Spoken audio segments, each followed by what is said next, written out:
Bonsoir à tous et bienvenue pour ce pèlerinage de la paix 2024.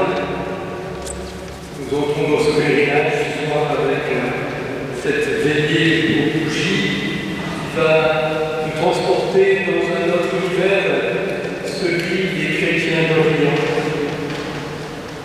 Ils sont les premières communautés chrétiennes et les proches des chrétiens d'Orient sont proches encore des premières communautés chrétiennes. Certaines, elles sont comme nos pères dans la foi, et pourtant si étrangères et si lointaines à notre culture catholique.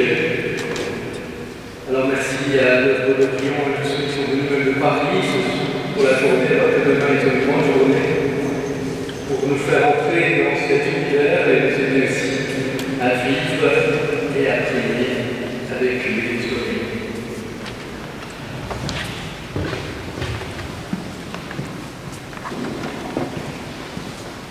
Merci Monseigneur pour votre accueil. Je me présente, je suis le Père Jean-Marie Hugo. Je travaille à l'Orient et je suis vicaire épiscopal de l'Ordinariat des Orientaux. L'Ordinariat est le diocèse des paroisses orientales de France. Ce soir, votre évêque parlait d'un voyage. Oui, un voyage aux sources. Nous commencerons notre veillée en anticipant un tout petit peu ce que notre liturgie va nous faire vivre. Nous commencerons notre veillée avec le texte de la Pentecôte. Dans ce récit de Pentecôte, on entend à la fin du récit tous les peuples qui étaient là et qui ont entendu d'une même voix l'annonce de la bonne nouvelle. Et la liste des peuples qui sont ainsi nommés, c'est en fait la liste des toutes premières communautés chrétiennes. Écoutons maintenant ce passage des Actes des Apôtres, mais en même temps, visualisons quels sont les lieux qui sont évoqués par Saint Luc dans ce passage, pour mieux comprendre ensuite comment la paix continue à œuvrer aujourd'hui.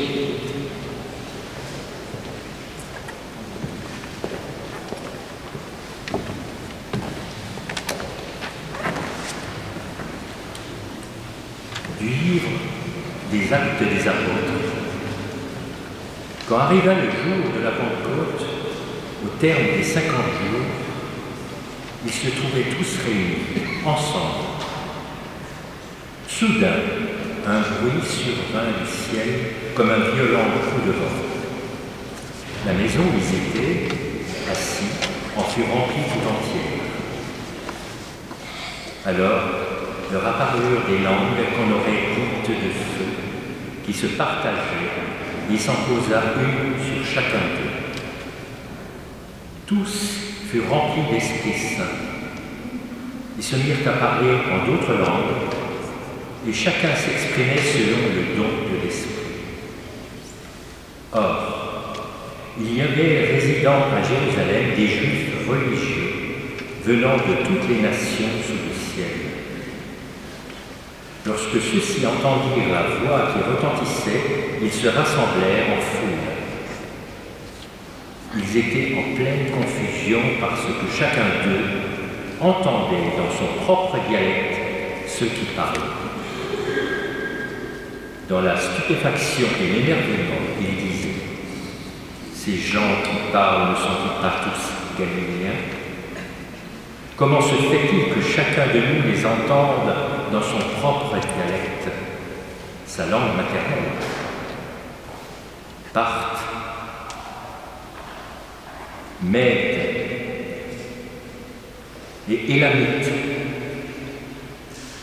habitants de la Mésopotamie, de la Judée et de la Cappadoce, de la province du Pont et de celle d'Asie, de la Phrygie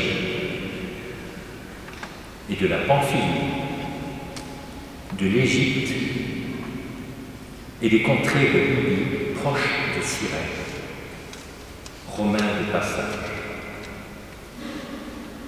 Juifs de naissance et convertis, crétois et arabes, nous les entendons parler dans nos langues des merveilles de Dieu.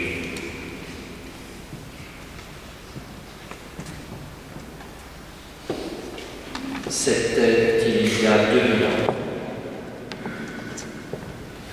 Et les communautés chrétiennes naissantes ont porté la parole de paix de l'Évangile. Aujourd'hui encore, il continue. Et nous commencerons en écoutant qui fut Monseigneur Zortak, qui, là où nous voyons les Mèdes, qui est aujourd'hui le nord-ouest de l'Iran, comment Monseigneur Zortak a été un témoin de la paix de Christ jusqu'au don de sa vie.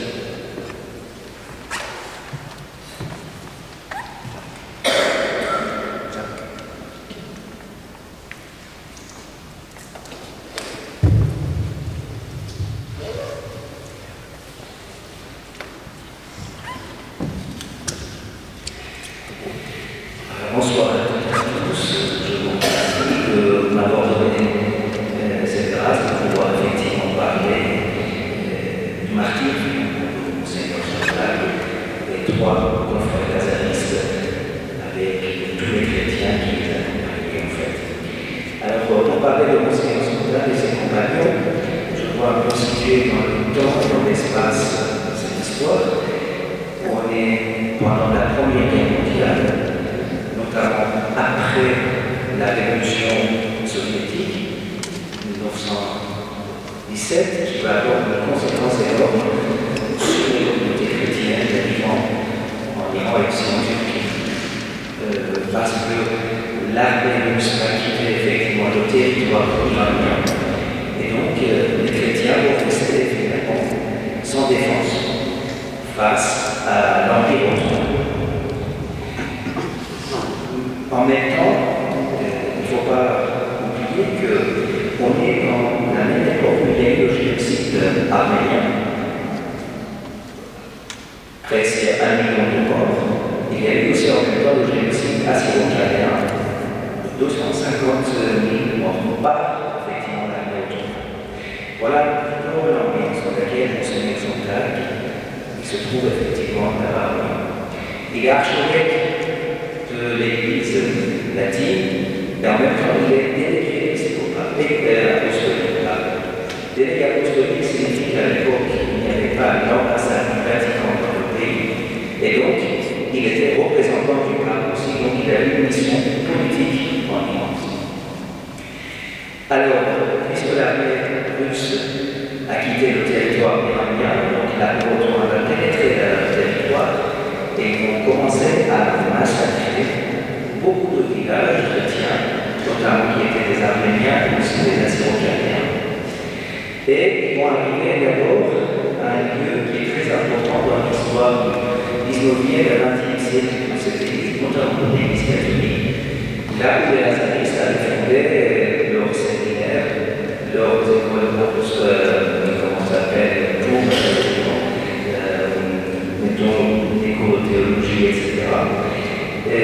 Donc, c'est une région où on l'appelle traditionnellement en fait la petite rampe. Les habitants sont tous catholiques. Et quand l'armée va de l'armée ottomane vers ces villages-là, donc 2 de mes confrères, il y a un breton de Brest qui s'appelle Mathurin Le Tournier avec un confrère iranien de mon village. Ils vont avec une délégation à la rencontre de l'armée ottomane en disant que voilà, nous sommes des gens de paix et nous ne voulons pas faire la guerre avec les gens qui sont là, qui ne sont pas armés, etc. Mais les Turcs du monde dit vous avez logé quand même des Russes ici chez nous. Et on sait très bien que les chrétiens ne pouvaient rien faire parce que les Russes en fait étaient imposés pour rester chez nous.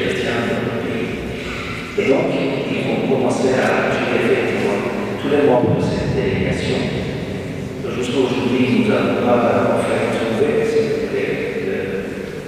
le corps effectivement de cette première délégation qui a rencontré ces représentants de l'armée ottomane. Et ensuite, cette armée va avancer vers une ville qui est à côté de la frontière avec la Turquie, qui s'appelle Urmia. Il y a une grande guerre qui va se faire entre l'armée chrétienne et l'armée ottomane, parce qu'on voulait un peu, si vous voulez, tarder l'arrivée de l'armée à Urmia pour pouvoir permettre aux chrétiens qui restaient dans la ville pour partir en Caucase vers la Russie. Et il y a des chrétiens qui ont refusé de partir et se disaient que si on reste sur Conseil occidental, parce qu'il y a aussi cette mission diplomatique, certainement la culture va nous respecter. Ils n'ont pas de choix. Il faut dire que à ce moment-là, la vie de l'oublié était entre les mains des chrétiens. Et Monseigneur Sonntag avait peur que les chrétiens traitent mal, en fait, les musulmans musulmans. C'est la raison pour laquelle il avait créé un grand camp de 1000 à peu près musulmans. Et à la tête de ces camps, il avait mis un prêtre, un autre confrère lazariste, Nitra, qui était un grand missionnaire déjà à Madagascar, il avait beaucoup travaillé, et que Monseigneur Sonntag avait appelé en disant que je vais surveiller ici que les chrétiens ne fassent pas de mal aux musulmans. Entre-temps, Monseigneur Sonntag a aussi accueilli le nouvel ordre de l'Union qui était les chrétiens vont lui dire, Monseigneur, faites attention, ce type, on sait très bien, il a une logique contre les chrétiens, etc. Elle est rentrée dans le Monseigneur Sonntag va dire, non, il faut le protéger, lui et toute sa famille. Monseigneur Sonntag ne savait pas que ce gouvernement était en lien avec l'armée ottomane, qui s'approchait effectivement de la ville. Et au moment où l'armée finalement s'approche de la ville européenne, bien sûr, ce gouverneur de Monseigneur Sonntag, il est arrêté. Et il avait fait entrer effectivement dans l'enceinte les chrétiens aussi étaient hébergés, à peu près 600 personnes. Et donc, il va sortir son revolver, il va demander à Monseigneur Sonntag de le suivre derrière la cathédrale. Selon les écrits des témoins, Monseigneur Sonntag va enlever sa croix, il va donner à un vieil en disant que vous la gardez bien. Après, ils vont derrière la cathédrale et c'est là qu'on va entendre effectivement deux balles et que Monseigneur Sonntag va être tué par effectivement ce gouvernement. Ensuite, ils vont ouvrir effectivement le portail de cet endroit qui existe toujours, parce que je suis toujours en lien avec les liens des lazaristes en Iran, donc en fait, je m'occupe un petit peu de ce lieu toujours. Et donc l'armée ottomane va rentrer, ils vont tuer tous les chrétiens, et aussi à l'entrée qui était la ville de Monseigneur Sonntag sur place. Une fois la nouvelle est arrivée effectivement à ce camp, où il y avait ce prêtre lazaristes qui, en fait, abritait en quelque sorte ces musulmans chez lui. Et bien les musulmans vont faire une vote contre tout le monde, et ils vont tuer ce confrère aussi à la manière mongole. Il faut aller sur Internet pour savoir c'est quoi tuer quelqu'un à la manière mongole. Ce qui fait que, voilà, avec tous les chrétiens, il y a eu ces 4 confrères qui ont été tués effectivement en Iran. Alors, quand j'étais administrateur apostolique de l'archidiocèse de Milan, donc j'ai beaucoup travaillé, habité par cette histoire. Donc je me suis dit que je dois introduire finalement cette cause. Mais en Iran, ce n'était pas possible parce qu'on n'avait pas les personnes compétentes. Donc j'ai demandé d'abord à Monseigneur Francis Destier en agriculture, mais lui non plus n'avait pas en fait des personnes qui pouvaient nous aider. Et finalement, c'est l'ancien archevêque de Paris, Monseigneur Aupetit, qui a eu la gentillesse d'accepter effectivement cette cause et à introduire, même si j'étais instruit par le Vatican pour limiter le diocèse de Paris, parce qu'ils ont beaucoup de ça en fait, et donc ils nous disaient que peut-être qu'on mettre ça en fait après avec eux, mais vraiment ils ont fait beaucoup de choses pour nous. Et j'ai eu la joie, il y a moi, de présider la messe de la clôture de la phase diocésaine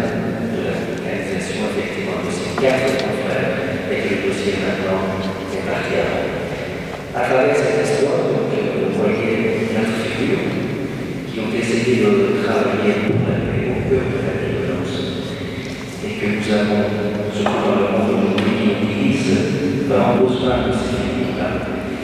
Et je voudrais, à l'occasion, profiter pour vous dire que si vous pouvez prier pour cette église en Iran qui traverse des moments très difficiles aujourd'hui avec une petite communauté.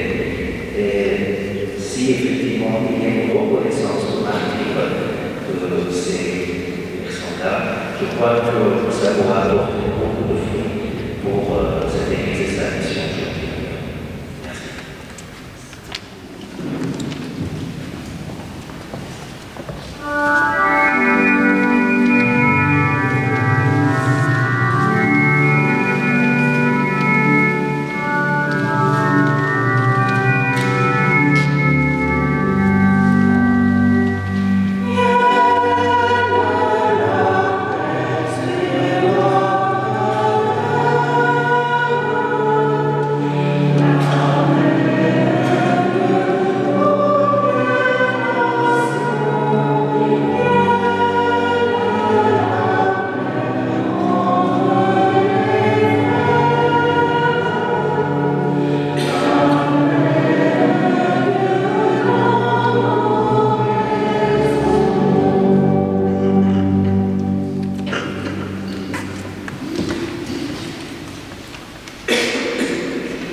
Les 3 premières communautés chrétiennes nommées par saint Luc se trouvaient donc en Iran. Et nous venons d'entendre par le Père Jacques Joseph comment les disciples du Christ ont continué aujourd'hui à travailler pour la paix. Partent mettre la vie, et ensuite ce sont les habitants de la Mésopotamie qui sont nommés. Et au sud de la Mésopotamie, la ville d'Abraham en Chaldée. L'œuvre d'Orient était présente lorsque le pape François est venu à Mour, en Chaldée, au sud de l'Irak, lors d'une rencontre avec des groupes religieux minoritaires. Ce fut un temps de paix, de joie et de bienveillance. Grâce au passage du pape, l'église d'Abraham se construit.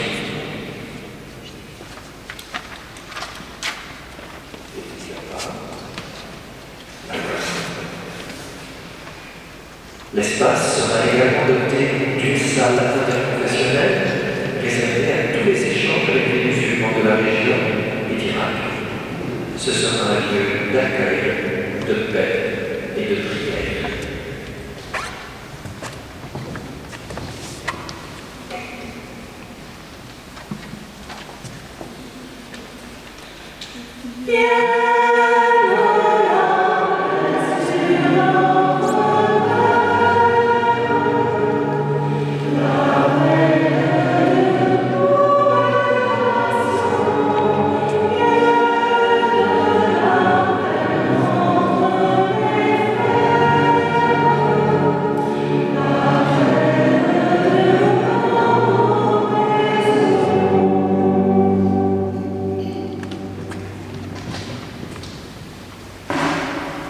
Comme vous avez pu le voir sur cette carte, la majorité des communautés chrétiennes nommées par saint Luc se trouvent aujourd'hui sur le territoire de la Turquie.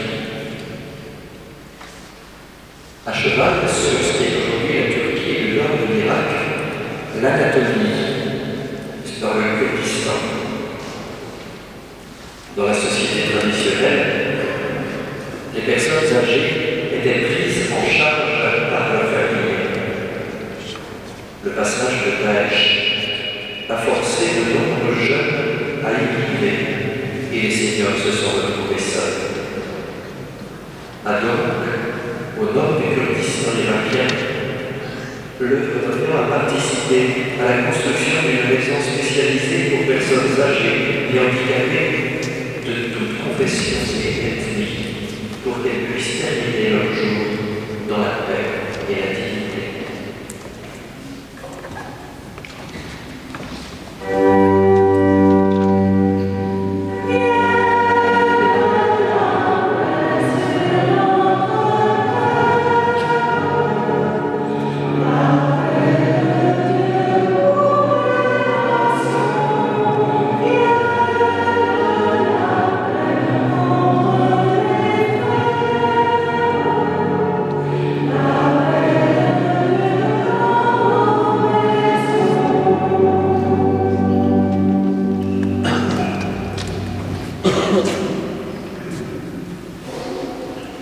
Toujours dans cette liste donnée par Saint Luc aux Actes des Apôtres, au jour de la Pentecôte, il y a les habitants de la Judée.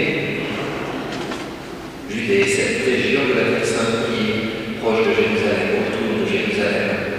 Et nous savons à quel point c'est une partie du monde qui connaît la violence. Et Israël a voulu séparer les Palestiniens des Israéliens en construisant un mur de séparation avec la Palestine.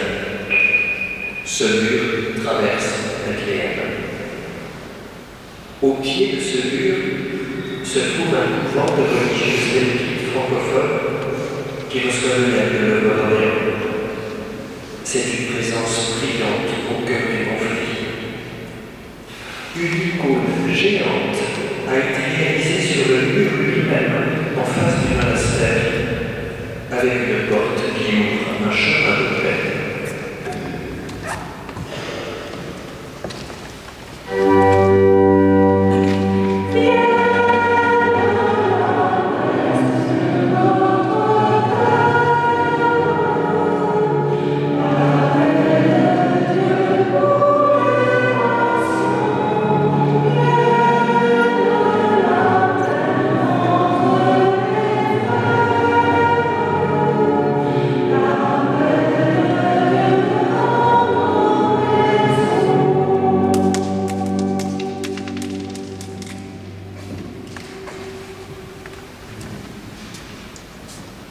L'un des grands centres de la pensée chrétienne au 1er siècle se trouve à Alexandrie. Et l'Égypte elle-même nommée dans les pays atteints par le souffle de la Pentecôte. Dans la spiritualité de Saint Vincent de Paul, avec l'aide de l'œuvre d'Orient, les filles de la charité, l'Institut Folleur, un lieu d'accueil et de scolarisation de jeunes en difficulté au Caire. Dans un contexte difficile, ces jeunes filles de toute religion trouvent un arbre de paix qui leur permet de grandir et de se former en toute sérénité.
Les chrétiens sont d'importants facteurs de paix au Proche-Orient.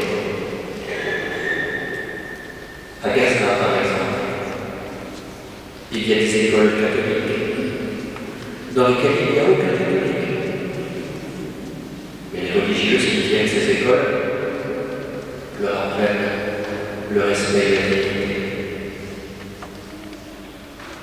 Nous partons maintenant au nord du Liban,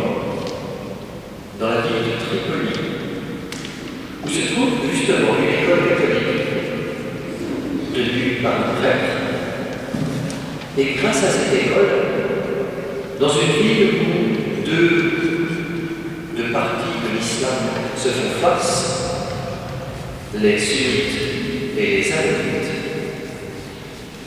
l'école catholique est un lieu d'apprentissage, de paix, de respect, d'écoute mutuelle.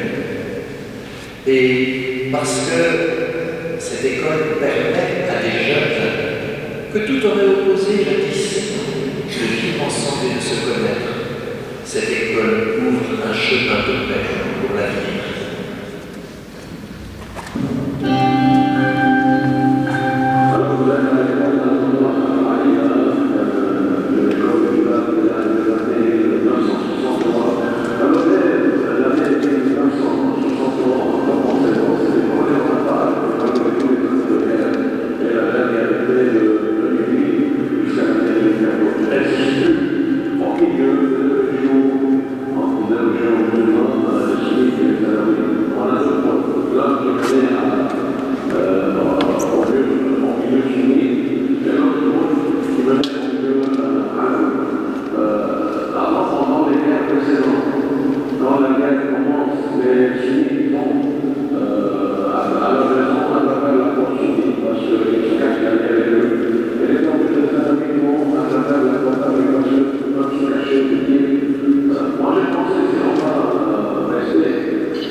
Dar de amor, rom da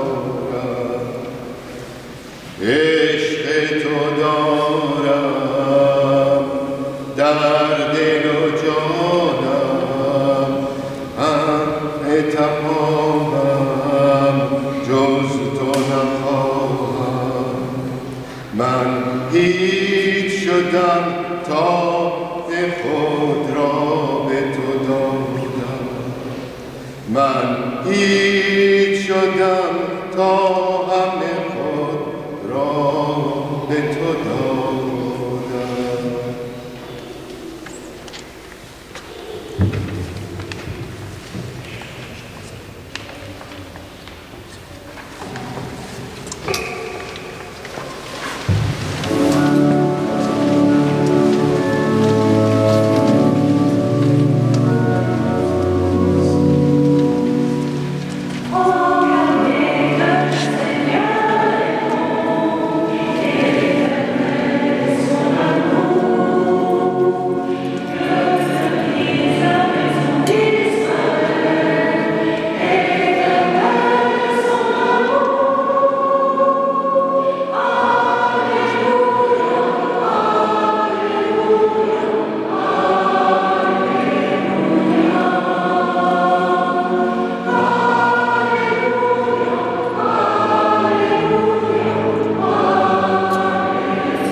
De l'Évangile selon saint Matthieu.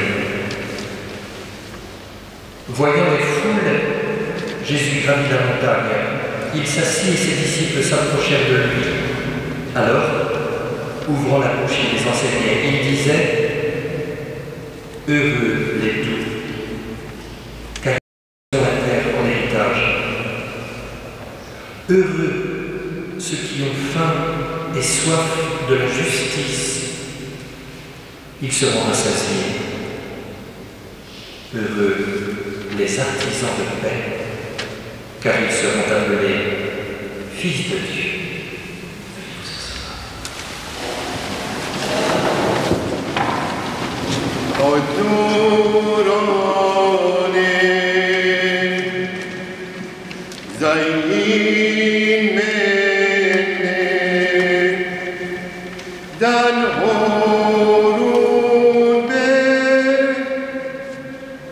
De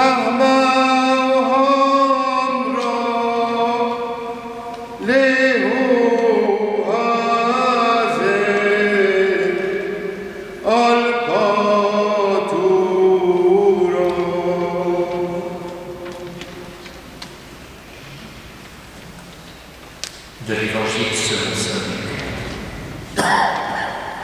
Le Seigneur envoya ses disciples deux par deux, en avant de lui, en toute ville et localité où lui-même allait se rendre. Il leur dit: dans toute maison où vous entrerez, dites d'abord: paix à cette maison. S'il y a là un ami de la paix, votre paix ira reposer sur lui. Sinon, elle reviendra sur vous.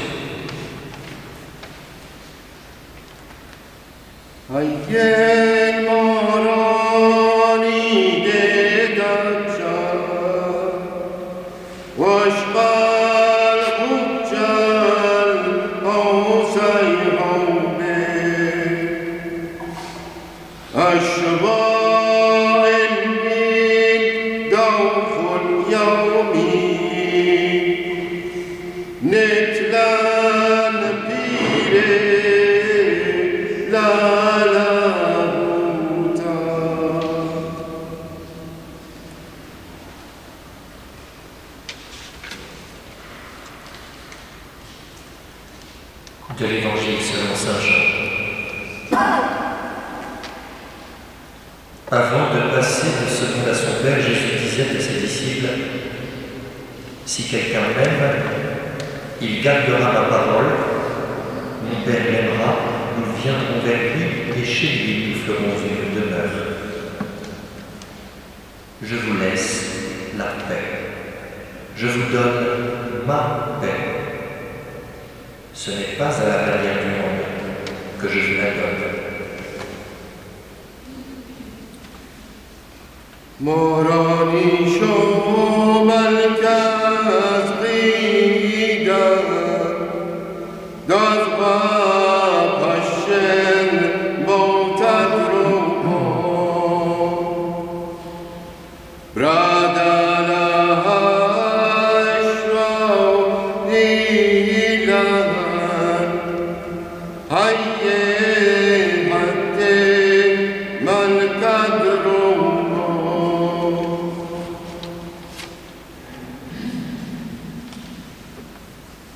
De l'Évangile selon saint Jean. Le soir venu, en ce premier jour de la semaine, alors que les portes du lieu où il se trouvait étaient verrouillées par crainte des Juifs, Jésus vint, et il était là, au milieu d'eux. Il leur dit: la paix soit avec vous. Après cette parole, il leur montra ses mains et son côté. Les disciples furent remplis de joie en voyant le Seigneur. Jésus leur dit de nouveau: la paix soit avec vous. De même que le Père m'a envoyé, moi aussi, je vous envoie.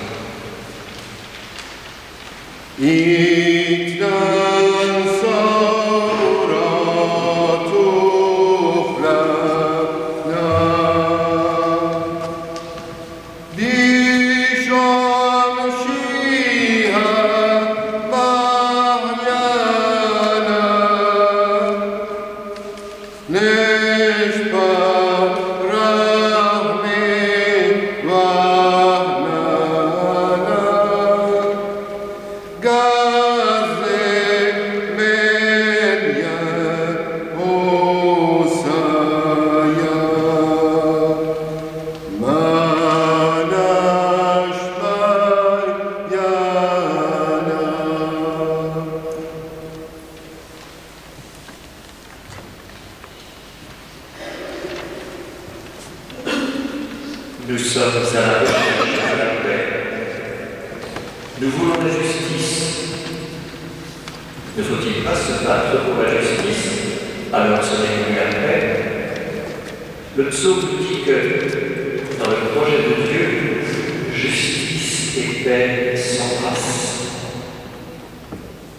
Faisons monter notre prière pour que ce projet voie le jour. Et nous chantons « Entends la voix de ma prière quand je crie vers toi, quand j'élève les mains, quand j'implore ta présence. »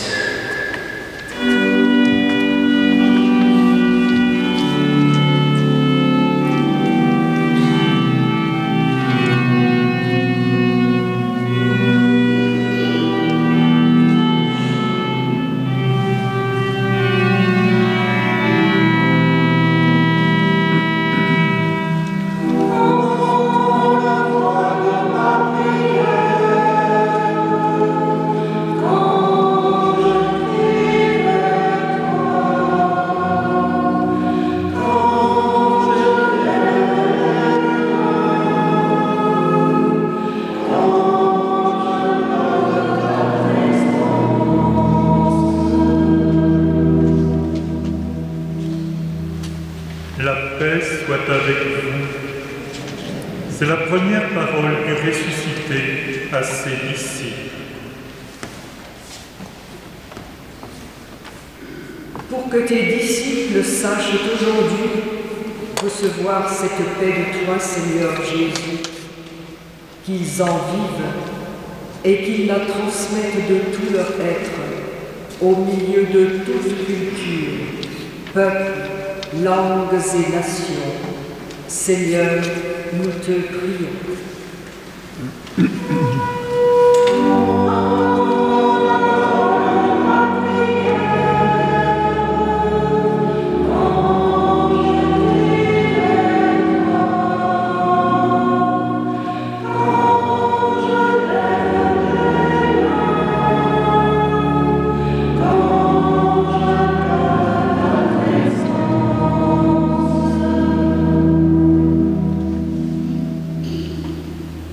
Jésus sait bien que les grands font sentir leur pouvoir, mais il demande autre chose à ses disciples. Parmi vous, il ne devra pas en être ainsi. Pour que les dirigeants du monde entier soient attentifs au bien de leur peuple et veillent d'abord à la paix et à la justice, quelle que soit leur ethnie ou leur religion. Seigneur, nous te prions.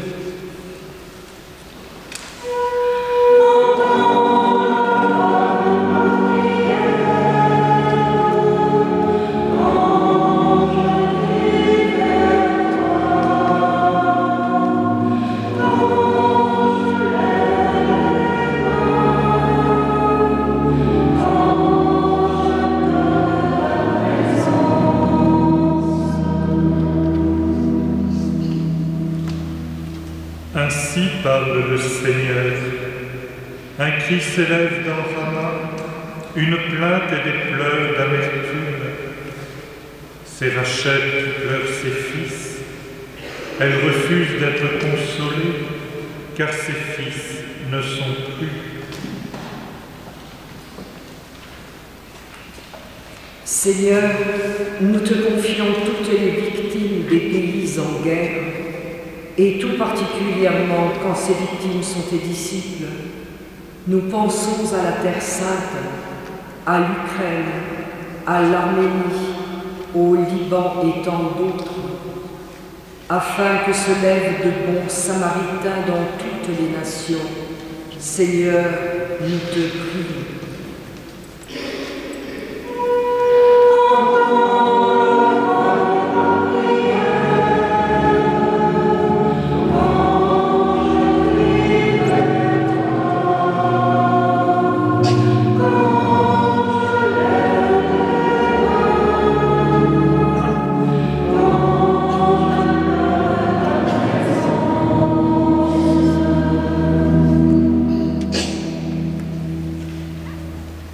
Et nous, ce soir, nous nous confions nous-mêmes au Seigneur.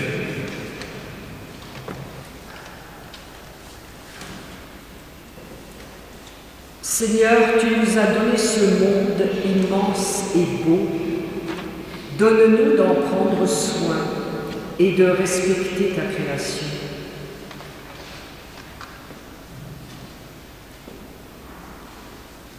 Seigneur Jésus, tu nous as donné des frères à aimer, même si la fraternité est parfois difficile. Tu n'as pas dit « n'ayez pas d'ennemis », mais « aimez vos ennemis ».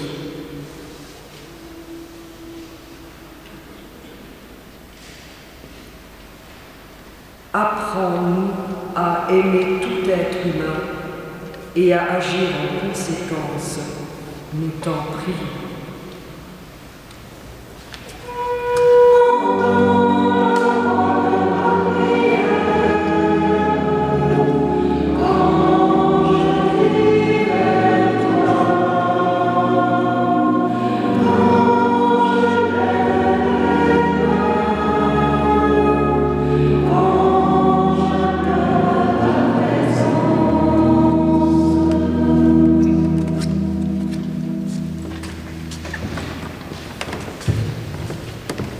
Seigneur Jésus, tu as entendu la prière des disciples ce soir.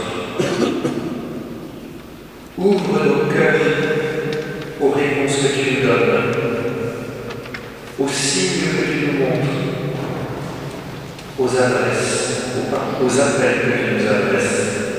Nous te le demandons à toi qui es vivant, avec le Père et l'Esprit pour les siècles des siècles. Et notre prière, nous allons la prolonger avec les mots que Jésus-Christ nous a appris. Tout d'abord, dans une langue très proche de celle que Jésus nous a, très proche de celle avec laquelle Jésus parlait en son temps. Là. Et puis, nous l'écouterons dans une autre langue, le persan. Là où se trouvaient les premières communautés chrétiennes, Parthes, Mèdes et Élamites. Et ensuite, nous le chanterons tous ensemble, avec une mélodie que tout le monde connaît et qui nous vient de l'Orient du monde byzantin. Au nom de notre Père, je vous invite à vous lever.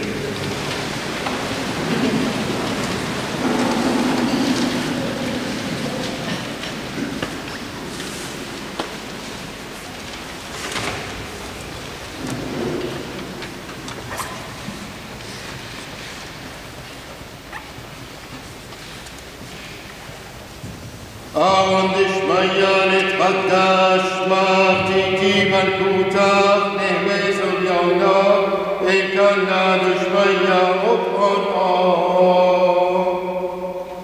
أولا لحما سمغانا يومانا أشبهنا أو بين مقطعين إن كان نادا بغنان شوق من حيابين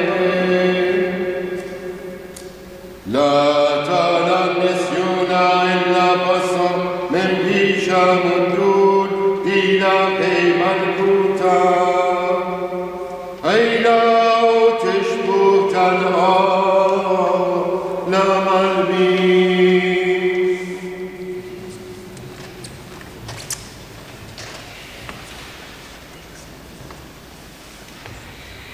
E creeremo che la nostra mano non mezzo adesso, adesso dietro farò restare.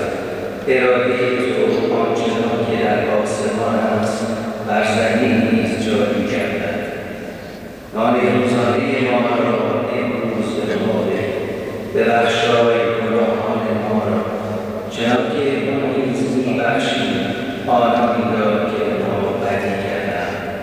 L'amore basta se tu ne cado, basta mi.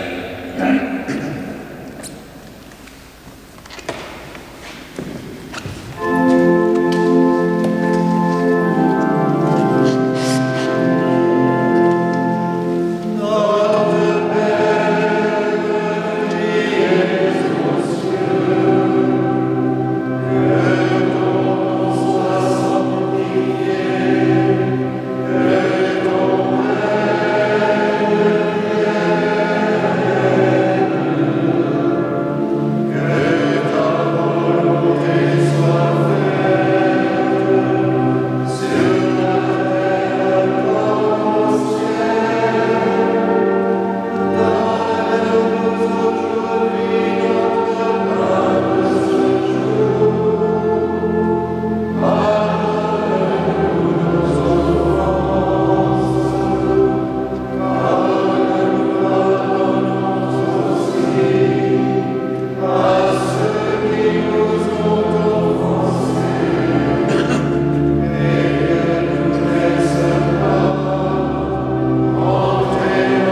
Et avant que nous ayons quelques informations, n'oublions pas Marie. Alors peut-être qu'il fait un peu sombre pour lire cette lumière de Marie qui est sur vos feuilles. Ceux qui la connaissent l'appliqueront avec moi et vous pouvez la garder ensuite et la relire.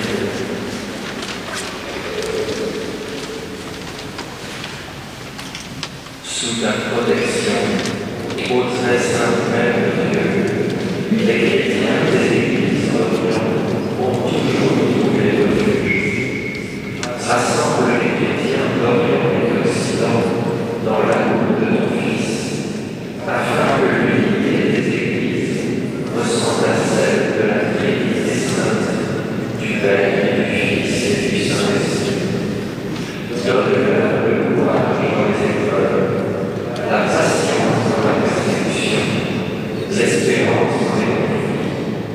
Ô toi, réfie ta part, fais que les fidèles des trois religions, juives, chrétiennes et musulmanes, se mettent fraternellement en fils et filles du même Père, qu'ils recherchent la paix en cette terre où parle le prince de la paix. Dans la fidélité à l'Église et à sa mission, s'inspire aux frères d'Occident la gratitude envers leurs frères d'Orient et à tous la charité qui fait vivre et croire au salut que le Père offre à tous les hommes. Ô Vierge, comblée de grâce et de bénédiction, intercède pour nous.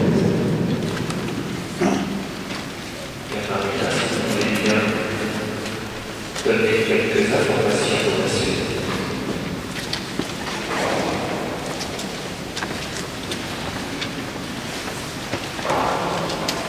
Voilà, tout d'abord un grand merci d'être descendu juste pour assurer que dès demain vous repartez à Paris pour célébrer une grande messe à Saint-Sulpice pour tous les chrétiens d'Orient, puisque demain c'est la journée de prière des chrétiens d'Orient. Donc pour aider à suivi, nous sommes unis à ça. Donc cette visite est une belle introduction à la paix. Donc demain, nous continuons. On ne va pas s'arrêter ce soir. Le Père Elias en chantant nous a ramené un peu de bilan en arrière. Bien demain, nous inscrivons dans une histoire un peu plus courte, puisqu'il y a 1030 ans, Nadia, Saint Nadia, décédée ici à Sophie. Donc nous nous mettrons en route à la suite de dizaines, de centaines de milliers de pèlerins depuis ces 1030 années. Pour les plus courageux, dès 7 h du matin, à la maison Saint-Paul, la maison diocésaine Saint-Paul, à Nicoloco, donc une marche de 15 km. Pour ceux qui se lèvent un tout petit peu plus tard, 2 marches sont prévues à démarrer à 9 h, une à Coulandon et l'autre à Saint-Denis. Et puis à 9 h30 à Souvigny, marche des familles, donc d'environ 4 km. Pour les personnes qui ne peuvent pas marcher ou ne veulent pas il y aura ici à la cathédrale dès 10 h un chapelet pour la paix. Et tout le monde est attendu dès 11 h 30 sur la place Saint-Éloi pour la vénération des reliques. Et ensuite, nous rejoindrons la cathédrale en procession. Notre évêque nous a annoncé une bonne nouvelle ce matin, il va faire beau demain. Là. Donc on pourra pique-niquer. Et c'est l'hospitalité bourbonnaise qui va préparer des pique-niques avec des frites. Très pique-niques. Donc voilà, ça sera une occasion pour nous de les aider à amener des malades à leur retour. Et puis, à 14 h, vous trouvez un peu le climat spirituel. Le groupe Rejoice va enchanter nos oreilles. Ensuite, c'est le père Jacques Pousset qui remplacera Monseigneur Alcala, donnant une conférence et à 15 h 30 la messe pour Saint-Naël et Saint-Denis pour la paix. la fin de la célébration, vous pourrez poser toutes les questions que vous voudrez aux personnes de l'œuvre d'Orient. Il y aura une table avec la possibilité d'acheter des souvenirs, et puis un petit panier qui va bien pour financer une partie de tous les projets, toutes les écoles, les hôpitaux, les maisons de retraite que l'œuvre d'Orient a. Eh bien, notre modeste rôle ce soir servira à peut-être d'autres missions. En tout cas, un grand merci à l'œuvre d'Orient d'avoir nous accompagné cette année et d'avoir organisé cette veillée de prière.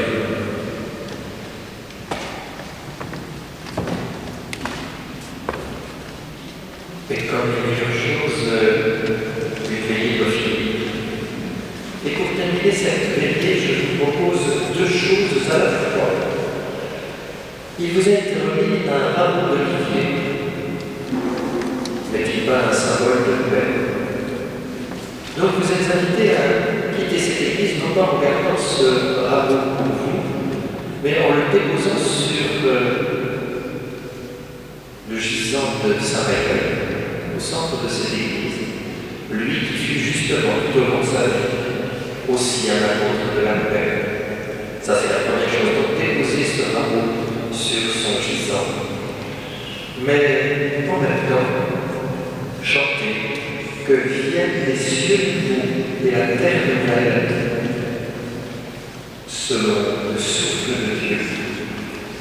Nous sommes dans le monde les témoins de cette promesse et le monde en a vraiment besoin. Bonne fin de soirée à tous. Heureuse paix, recevez-la, vivez-la, partagez-la.